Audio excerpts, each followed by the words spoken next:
നമസ്കാരം. രക്തത്തിൽ കുളിച്ച ഇറാൻ, ഖമേനിക്കെതിരെ കൊലവിളി നടത്തുന്ന ട്രംപ്. ഖമേനി പേടിക്കണം കേട്ടോ എന്ന് ട്രംപിന്റെ അന്ത്യശാസനം വരുന്നു. ഇറാൻ വഴങ്ങിയില്ല എങ്കിൽ ഒരു രണ്ടാം അംഗം ഉണ്ടാകുമെന്നുള്ള കാര്യത്തിൽ തർക്കമില്ല. ഇന്ന് നമുക്ക് അത് അറിയുകയും ചെയ്യാം. ജൂൺ മാസത്തിൽ പ്ലാന്റുകളൊക്കെ തകർത്തത് വെറുമൊരു ട്രെയിലറായി നമ്മൾ കാണേണ്ടി വരും. കാരണം മിസൈലുകളും പ്രോക്സി ഗ്രൂപ്പുകളും വേണ്ട എന്ന് വെക്കേണ്ട ഒരു സാഹചര്യം ഇല്ല എന്നുള്ള ഘട്ടത്തിലേക്ക് എത്തുന്നു. ആണവ ചർച്ചകൾക്ക് തയ്യാറായി അമേരിക്കയും ഇറാനും ഇന്ന് ഒമാനിലെത്തുമ്പോൾ വളരെ സുപ്രധാനമായിട്ടുള്ളൊരു നീക്കം അവിടെ നടക്കുന്നുണ്ട്. അത് നടന്നാൽ, അതിൽ വിജയിച്ചാൽ മാത്രം, ഇല്ലെങ്കിൽ രക്തരൂക്ഷിതമാകുന്ന ഒരു യുദ്ധത്തെ നമുക്ക് അഭിമുഖീകരിക്കേണ്ടി വരും.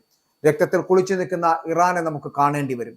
കൊലവിളി നടത്തുന്ന ട്രംപിനെ നമുക്ക് വീണ്ടും കാണേണ്ടി വരും. അത് അത്തരത്തിലൊരു അവസ്ഥയിലേക്ക് പോകുന്നു.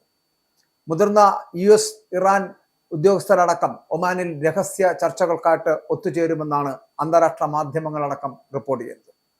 ഇറാനിലെ സർക്കാർ വിരുദ്ധ പ്രക്ഷോഭങ്ങളെയൊക്കെ ഭരണകൂടം ക്രൂരമായിട്ട് അടിച്ചമർത്തുന്നുവെന്ന് ആരോപിച്ച് അമേരിക്ക ഇറാനുമേൽ കടുത്ത നിയന്ത്രണങ്ങളൊക്കെ ഏർപ്പെടുത്തിയിരുന്നു. ഇതിനെ തുടർന്ന് പശ്ചിമേഷ്യൻ മേഖലയിൽ US വലിയ തോതിൽ സേനാവിന്യാസമൊക്കെ നടത്തിയത് മേഖലയിൽ സംഘർഷം മൂർച്ഛിക്കുവാനുള്ള ഒരു കാരണമായി മാറുകയും ചെയ്യും. അപ്പോൾ ഈ സാഹചര്യത്തിലാണ് ഒമാൻ ഉൾപ്പെടെയുള്ള അയൽ രാജ്യങ്ങൾ സമാധാന ശ്രമങ്ങളുമായിട്ട് രംഗത്തെത്തിയതും ഇറാന്റെ ആണവ പദ്ധതി പൂർണ്ണമായിട്ടും മരവിപ്പിക്കുക, സമ്പുഷ്ടീകരിച്ച യുറേനിയം ശേഖരം ഉപേക്ഷിക്കുക, ബാലിസ്റ്റിക് മിസൈൽ പരീക്ഷണങ്ങൾ അവസാനിപ്പിക്കുക, പ്രാദേശിക സായുധ ഗ്രൂപ്പുകൾക്കുള്ള പിന്തുണ പിൻവലിക്കുക എന്നിവയാണ് അമേരിക്ക മുന്നോട്ട് വയ്ക്കുന്ന ആവശ്യങ്ങൾ.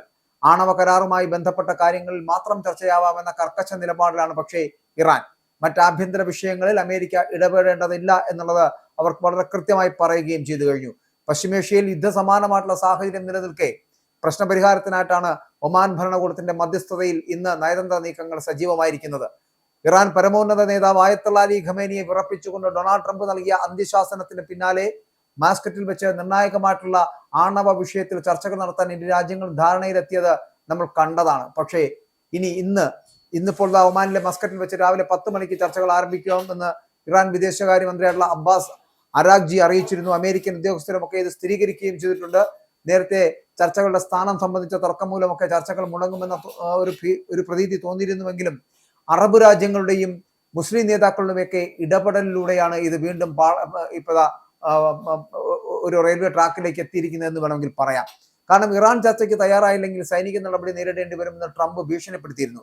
ഖമേനി പേടിക്കണോ എന്ന ചോദ്യത്തിന് അദ്ദേഹം തീർച്ചയായിട്ടും വലിയ പേടിയിലായിരിക്കണമെന്നാണ് ട്രംപ് അന്ന് മാധ്യമങ്ങളോട് പറഞ്ഞത്. ട്രംപ് അങ്ങനെ അത്തരത്തിലൊരു കൊലവിളി നടത്തേണ്ട ഒരു സാഹചര്യം ഉണ്ടായിരുന്നു. ഖമേനിയെ പേടിപ്പിക്കേണ്ട ഒരു സാഹചര്യം ഉണ്ടാക്കിയെടുത്തു. വേണമെങ്കിൽ ഖമേനി പേടിക്കണം എന്നുള്ള ഒറ്റ വാചകം കൊണ്ട് ട്രംപ് തന്റെ നിലപാട് വ്യക്തമാക്കുകയായിരുന്നു. അതായത് യുദ്ധം ഞങ്ങൾ നടത്തും എന്നുള്ളതായിരുന്നു. പക്ഷേ യുദ്ധം നടത്താൻ ഇവർ ഒരുങ്ങുന്നതിന് മുമ്പ് ആദ്യത്തെ കാഞ്ചി വലിക്കുന്നത് ഇറാൻ ആയിരിക്കും എന്നുള്ള കാര്യത്തിൽ തർക്കമില്ല. കഴിഞ്ഞ ജൂണിൽ 12 ദിവസത്തെ യുദ്ധത്തിൽ ഇറാന്റെ ആണവ പ്ലാന്റുകൾ തകർത്ത അമേരിക്ക ഇനിയും പുതിയ പ്ലാന്റുകൾ തുടങ്ങാൻ ശ്രമിച്ചാൽ ഭവിഷ്യത്ത് ഗുരുതരമായിരിക്കുമെന്നുള്ള മുന്നറിയിപ്പാണ് നൽകിയിരിക്കുന്നത്. ഇറാന്റെ ശ്വാസം മുട്ടിക്കുന്ന ഉപരോധങ്ങൾ നീക്കണമെങ്കിൽ ആണവ മോഹം ഉപേക്ഷിക്കുക, മാത്രമല്ല മിസൈൽ പരീക്ഷണങ്ങളും പ്രോക്സി ഗ്രൂപ്പുകൾക്കുള്ള പിന്തുണയും അവസാനിപ്പിക്കണമെന്നാണ് അമേരിക്ക ആവശ്യമെന്ന് പറയപ്പെടുന്നത്. ഇറാൻ ഒരിക്കലും അതിന് തയ്യാറാകില്ല. രക്തത്തിൽ കുളിച്ച ഇറാൻ തെരുവുകൾ കാണേണ്ടി വരും എന്നുള്ളതാണ്. ഇറാന്റെ ആഭ്യന്തര സാഹചര്യം ഈ ചർച്ചകൾ വലിയ സ്വാധീനം ചെലുത്തുന്നതാണ്. ഇക്കഴിഞ്ഞ മാസങ്ങളിലൊക്കെ നടന്ന സർക്കാർ വിരുദ്ധ പ്രക്ഷോഭങ്ങൾ കാരണം ഇറാൻ രക്തത്തിൽ കുളിച്ചു നിൽക്കുന്നത് നമ്മൾ കാണേണ്ടി വന്നു. ഇറാൻ സൈന്യം നേരിട്ടത് അതിക്രൂരമായിട്ടാണ് ഈ പ്രക്ഷോഭങ്ങളെ നേരിട്ടത് എന്നുള്ളതാണ്. മനുഷ്യാവകാശ സംഘടനകളുടെ കണക്കനുസരിച്ച് ഏകദേശം 6400-ലധികം പ്രതിഷേധക്കാർ കൊല്ലപ്പെട്ടു. അതിൽ തന്നെ ഏകദേശം 164 കുട്ടികൾ വരെ ഉൾപ്പെടുന്നു. കറൻസിയുടെ മൂല്യം തകർന്നതും ജീവിത ചിലവ് ഉയർന്നതും ജനങ്ങളെ തെരുവിലിറക്കി എന്നുള്ളത് സത്യസന്ധമായ കാര്യമാണ്. ഇന്റർനെറ്റ് വിച്ഛേദിച്ചുകൊണ്ട് ജനങ്ങളെ അടിച്ചമർത്തുന്ന ഇറാന്റെ രീതിയെയും ചർച്ചയിൽ ചോദ്യം ചെയ്യുമെന്ന് അമേരിക്കൻ വിദേശകാര്യ സെക്രട്ടറി ആയിട്ടുള്ള മാർക്കോ റൂബിയോ വ്യക്തമാക്കുന്നുണ്ട്.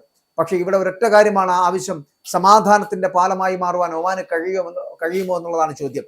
ഗൾഫ് മേഖലയിലെ നിർണായകമായിട്ടുള്ള മധ്യസ്ഥരായിട്ടുള്ള ഒമാന്റെ ഇടപെടലാണ് ചർച്ചകൾ വീണ്ടും സജീവമാക്കിയത് എന്ന് പറയാം. സൗദി ഉൾപ്പെടെയുള്ള അറബ് രാജ്യങ്ങൾ അമേരിക്കയുടെ ഇറാനെതിരായിട്ടുള്ള സൈനിക ഭീഷണി തൽക്കാലം ഒഴിവാക്കുവാൻ അഭ്യർത്ഥിച്ചിട്ടുമുണ്ട്. എന്നാൽ ഇറാൻ ഉദ്യോഗസ്ഥരെ വിശ്വസിക്കുവാൻ കഴിയില്ല എന്ന നിലപാടിൽ ട്രംപ് ഭരണകൂടം മുമ്പോട്ട് പോകുന്നത് എന്തുകൊണ്ടായിരിക്കും? ട്രംപിന്റെ ഏതെങ്കിലും ഒരു വാചകം ഇറാന്റെ ഏതെങ്കിലും ഒരു ഭാഗത്ത്, ഖമേനിയുടെയോ അല്ലെങ്കിൽ മറ്റാരുടെയെങ്കിലും ആ ഒരു ഭാഗത്ത് ഒരു നിഴലായി പതിച്ചാൽ അടുത്ത നിമിഷം കാഞ്ചി വലിക്കുന്നത് ഇറാനായിരിക്കും, അടുത്ത നിമിഷം ബോംബ് വർഷിക്കുന്നത് ഇറാനായിരിക്കും എന്നുള്ള കാര്യത്തിൽ തർക്കമില്ല എന്ന് ട്രംപിന് വളരെ കൃത്യമായി അറിയാമെന്നുള്ളതുകൊണ്ടാണ്. എന്താണ് സംഭവിക്കാൻ പോകുന്നത് എന്ന് ചോദിച്ചു കഴിഞ്ഞാൽ ആണവായുധങ്ങൾ വേണ്ടെന്ന കാര്യത്തിൽ ട്രംപും തങ്ങളുമൊക്കെ യോജിക്കുന്നുവെന്ന് ഇറാൻ വിദേശകാര്യമന്ത്രി അടക്കം പറയുമ്പോഴും ഉപരോധങ്ങൾ നീക്കാതെ ഒരു വിട്ടുവീഴ്ചയ്ക്കും തയ്യാറല്ലെന്ന് ഇറാൻ വ്യക്തമാക്കുകയാണ്. എന്നാൽ അമേരിക്കയുടെ സൈനിക കരുത്തിന് മുന്നിൽ ഖമേനി മുട്ടുമടക്കുമോ, അതോ ട്രംപ് മുന്നറിയിപ്പ് നൽകിയതുപോലെ മേഖലയിൽ ഒരു മഹായുദ്ധം പൊട്ടിപ്പുറപ്പെടുമോ എന്നതാണ് വരും മണിക്കൂറുകളിൽ ലോകം ഉറ്റുനോക്കുന്നത് എന്നുള്ള കാര്യത്തിൽ തർക്കമില്ല. പക്ഷെ ഒരു കാര്യം ഉറപ്പാണ്, ഏത് തരത്തിലുള്ള ആക്രമണങ്ങൾ നടത്താൻ അമേരിക്ക ശ്രമിച്ചാലും അല്ലെങ്കിൽ ട്രംപ് ശ്രമിച്ചാലും അതിനെതിരെ വളരെ കൃത്യമായിട്ടുള്ള പ്രത്യാക്രമണം നടത്തുവാൻ ഇറാൻ ഒരുക്കമാണ്. ഇറാൻ കാഞ്ചി വലിക്കുന്നതിന് തയ്യാറായിട്ട് നിൽക്കുന്നു എന്നുള്ളതാണ്. ഞാൻ ആദ്യം സൂചിപ്പിച്ച പോലെ പ്രക്ഷോഭങ്ങളിൽപ്പെട്ട് രക്തത്തിൽ കുളിച്ചു നിൽക്കുന്ന ഇറാന് ഇനി ഒന്നും നഷ്ടപ്പെടാനില്ല എന്നുള്ളതാണ്. ഖമേനിയെ പോലുള്ളൊരു ഇറാന്റെ നേതാവിനെതിരെ ഏതെങ്കിലും തരത്തിലുള്ള കൊലവിളി പ്രസംഗങ്ങൾ ട്രംപ് നടത്തുന്ന സാഹചര്യത്തിൽ അടുത്ത നിമിഷം ട്രംപിനെ വധിക്കുക എന്നതിൽ കുറഞ്ഞതൊന്നും ഇറാൻ ആഗ്രഹിക്കുന്നില്ല എന്നുള്ളത്. അതുകൊണ്ട് ഇന്ന് നടക്കുന്ന ഈ ആണവ കരാർ ചർച്ചകൾ അടക്കമുള്ളവ ഏതെങ്കിലും വിധത്തിൽ സമാധാനപരമായി അവസാനിക്കുകയാണെങ്കിൽ മാത്രം, അങ്ങനെയാണെങ്കിൽ മാത്രം അമേരിക്കയ്ക്ക് നീണ്ടു നിവർന്ന് കിടന്നുറങ്ങാം. ഇല്ല എന്നുണ്ടെങ്കിൽ ട്രംപിനെ ഇവർ പെട്ടിയിലാക്കുമെന്നുള്ള കാര്യത്തിൽ സംശയമില്ല.